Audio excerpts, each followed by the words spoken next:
அபிஷேகம் அப்படின்னா அநேகருடைய புரிதல் அப்படி என்னன்னு பார்த்தீங்கன்னா, சபைக்கு ஒரு நாள் போய் ஞாயிற்றுக்கிழமை அந்த ஒரு நாள் போய் துள்ளி குதிக்கிறது, இல்லை உருண்டு பெறல்றது, ஏதோ வாய்க்கு வந்ததெல்லாம் பேசுறது, இதுதான் அபிஷேகம்னு அவங்களுடைய எண்ணங்களாயிடுச்சு.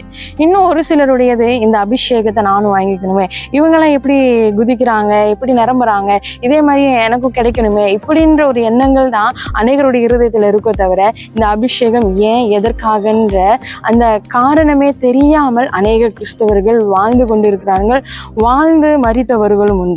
இந்த அபிஷேகம் எதற்காக அப்படின்னு பார்த்தீங்கன்னா, தாவீதுக்கு கிடைத்த அந்த அபிஷேகம் கோலியாத்தோடு போராடுவதற்கு, போராடி மேற்கொள்வதற்கு. அது போலதான் நமக்கான அபிஷேகம் இந்த உலகத்துல எவ்வளவோ பாடுகளோ பிரச்சனைகளோ போராட்டங்களும் உண்டு.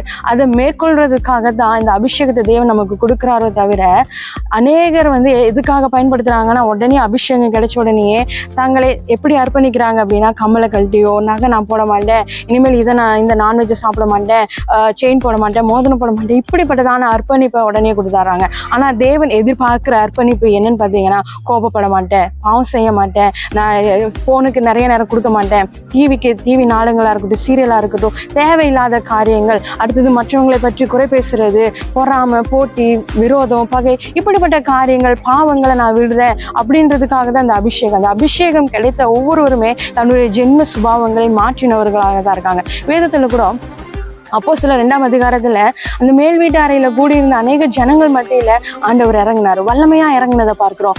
அவங்க மத்தியில தேவன் ஒரு பெரிய எழுப்புதலை உண்டு பண்ணார். யாரெல்லாம் அவருடைய அபிஷேகத்தையும் ஆவினால நிரப்பப்பட்டவர்களா அங்க மாறினார்களோ அவர்களை கொண்டு தேவன் பெரிய காரியங்களை அங்க செய்ததை பார்க்கிறோம். அவங்களுடைய ஜென்ம சுபாவங்கள் அங்க மாறினது, தேவனுக்காக வாழ்ந்ததை பார்க்கிறோம். அநேகரை தேவன் பக்கமாய் திருப்பினதை பார்க்கிறோம். இந்த உலகத்துல இருக்கிற பாடுகளா இருக்கட்டும், போராட்டங்களா இருக்கட்டும், எல்லாவற்றையும் அவர்கள் மேற்கொண்டு ஜெயம் பெற்றவர்களாய் காணப்பட்டது வேதத்துல பார்க்கிறோம். இன்னும் அப்போஸ்தலர் 16 பார்க்கும் பொழுது பவுலும் சீலாவும் சிறையில ஜெபித்த பொழுது அங்க ஒரு வல்லமை இறங்கினது, கட்டுகள் எல்லாம் அங்கு உடைந்ததை பார்க்கிறோம். அங்கு இருந்த அநேகருடைய கட்டுகளும் அவிழ்ந்ததை நம்ம பார்க்கிறோம். அப்போ அபிஷேகமானது நம்மை சுற்றி இருக்கிற கட்டுகளை அவிழ்ப்பதற்கு, உடைப்பதற்காக தான் தேவன் அபிஷேகத்தை கொடுக்கிறார். அந்த சிறைச்சாலைக்காரனுடைய குடும்பம் முழுவதும் அங்கு ரட்சிக்கப்பட்டதை பார்க்கிறோம். நம்ம அபிஷேகம் பெற்றிருக்கிறோமே, நம்ம குடும்பத்துல இருக்கிற நம்மளுடைய பிள்ளைகளா இருக்கட்டும், கணவனா இருக்கட்டும், மனைவியா இருக்கட்டும், யாராவது நம்மளுடைய அபிஷேகத்தை நிமித்தம் ரட்சிக்கப்பட்டிருக்காங்களா? அப்போ இந்த அபிஷேகம் எதற்காக?